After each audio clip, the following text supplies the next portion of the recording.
How you doing, everybody? My name's Chris. I'm Gary. Welcome to Pitfalls. Hi, Internet. How you doing? Internet. Hi, Gary. Hi, Gary. Hi, Gary. Hi, Chris.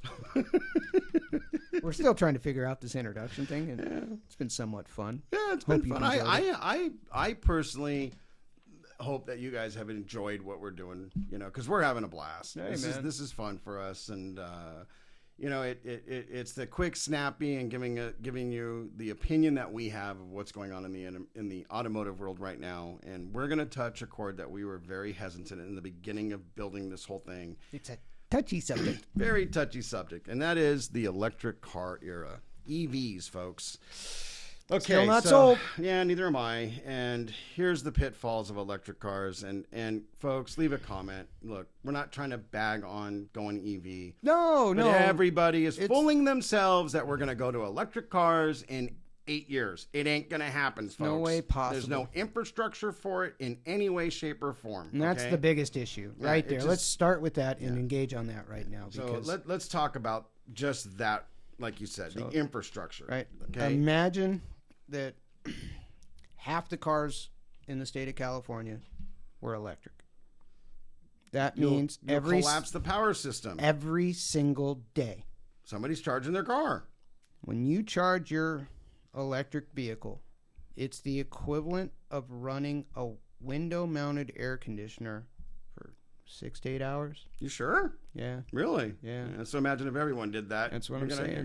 You're gonna shut the power down. I mean, the grid can't handle it. Yeah, it can't handle it. And so think about this. What happens if we go full-blown EV, which is going to happen eventually. Sure. It is. It's going to happen eventually.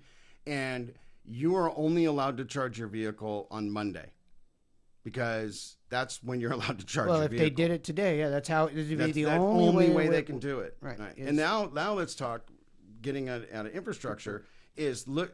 So this practicality. happened. Practicality. Yeah. So we had customers like, wow, I haven't seen this person in a while, so we'd reach out to them. And like, oh, no, we still have the Camry. We still have the Avalon. We still have the Honda. Right. We bought an electric car. Right. Oh, cool. What'd you buy? Bought a Leaf, a Fiat. Some bought Teslas. Right. Why'd you keep the gas car? Oh, for long distance driving. Right. Now imagine that one. Okay. So at least they were smart enough to have foresight. Yeah, exactly. So I was talking to my best friend yesterday, and he's got a buddy that has a Tesla, and he loves his Tesla. Don't get me wrong, he loves it. He had to wait 3 hours in line for a charging station, folks. Yeah, 3 hours. Yeah. Okay. Now I get gas is expensive and all this other hoopla is beside the point at this point, but 3 hours to charge his vehicle—that's absurd. It is. If you were to try to drive your electric vehicle, even just halfway across country. Oh, it's going to take you weeks. With the charging stations in place. Right. You're going to spend more time waiting to charge your car or charging your car than you did sleeping. Yeah, agreed. And here's another one is that what sort of irritated me with the EV industry in a way, because one of the best electric cars, in my opinion, that got built was the Nissan Leaf. Yeah, I praise Nissan for this. The few we saw were good. I mean, yeah, I praise Nissan for this. Nissan being the, I'm sorry to call it idiots that they were in their days. We've talked about this in previous episodes, that they did not go and build a whole bunch of electric charging stations around the country, mainly I-40. Okay. Tesla did. They built them from New York to I think, LA. And, hey, I think it was a father and a daughter that did this. It took them 2 weeks to get from New York to LA in a Tesla. Sure. Okay. And this was years and years and years ago. I think this was when the Model S was like maybe a year or two old. Okay.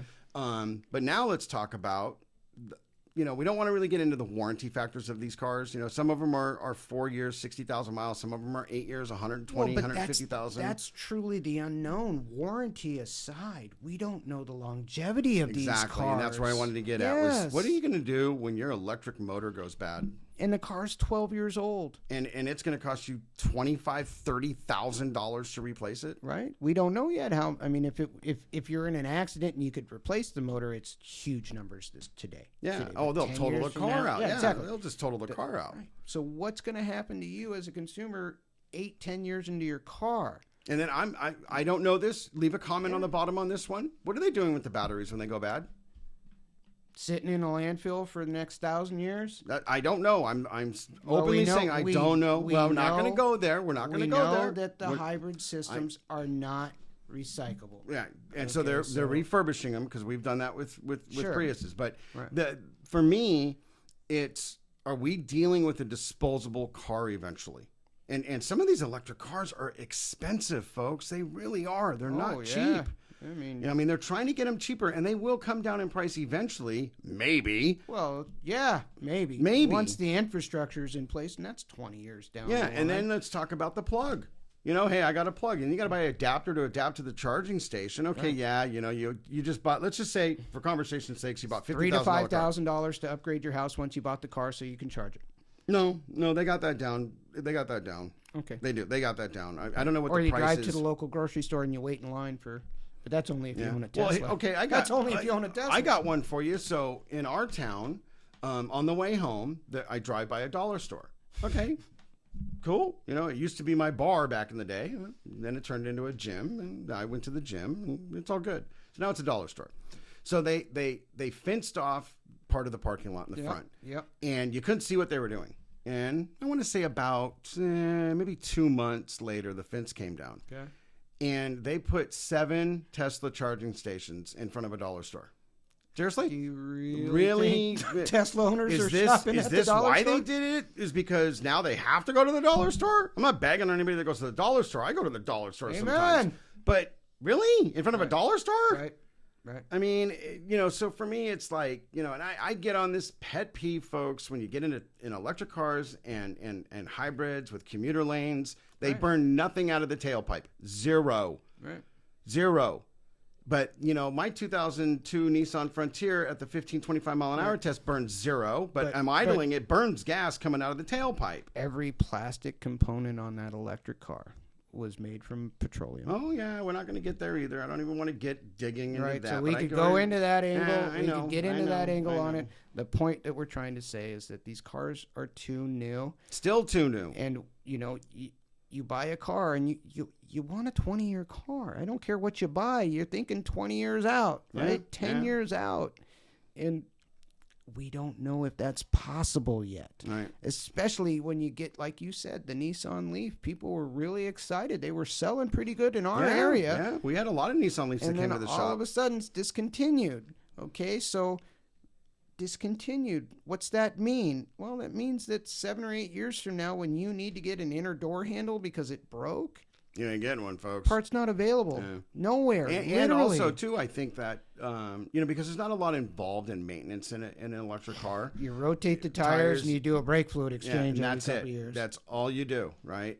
So, again, I feel like this is going to get to be a disposable car, maybe, to where you buy an electric car, and then all of a sudden your battery has, let's just say your battery is like 50% capacity. Okay, now you're going to go take that car back to where you bought it, and maybe this is going to happen. And they're going to, okay, It'd be so like this a is your Volkswagen bus, the old Beetles. 4 bolts, it's out in 5 minutes, and you're in. Yeah, something in that nature. Or they just say, okay, so the car's no longer good anymore, and then that car gets scrapped. But how it gets scrapped is everything gets, and they're going to recycle everything. So I think it's a smart idea. What I'm coming up with is they take everything apart, they clean it all up, and they build a new car out of it. But you buy a new car.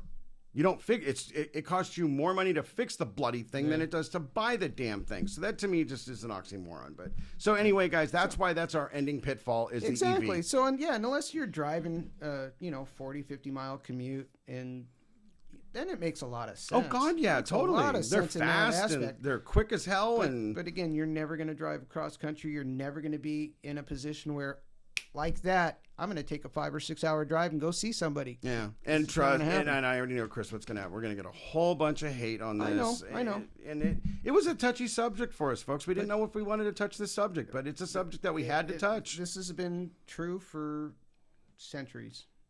The truth hurts. Word, bird.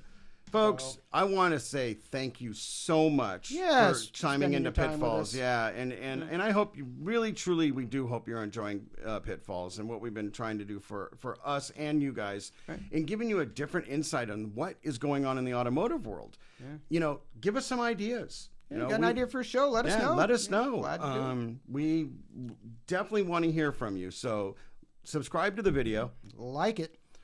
Share it. And tickle the bell. And everybody, thanks a lot. Stay safe.